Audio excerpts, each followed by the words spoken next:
মানুষ আছে আত্মীয়তার সম্পর্ক ছিন্ন করে, ভাইয়ের সাথে বোনের সম্পর্ক খারাপ না ভালো? বলেন। ভাই তার বোনকে ঠগায়, কি দিয়ে ঠগায় বলেন তো?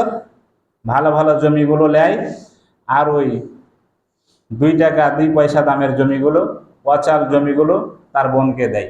এমন মুসলমান, এমন নামাজি আছে না নাই? সাবধান হয়ে যান, হুঁশিয়ার হয়ে যান।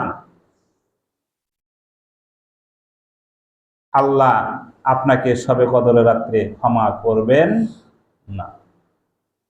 এই জন্য বোনকে ঠকাবেন না, ভাইকে ঠকাবেন না, কোনো মানুষকে ঠকাবেন না। যদি মানুষকে ঠগান, আল্লাহর কসম করে বলি, আল্লাহ পাক আপনাকে ক্ষমা করবেন না, করবেন না, করবেন না। ওই মানুষ যতক্ষণ আপনাকে ক্ষমা না করবে। কথা বুঝে আসছে? 3 নাম্বার। চতুর্থ নাম্বার, কয় নাম্বার গেল? 3 নাম্বার গেল। চতুর্থ নাম্বার,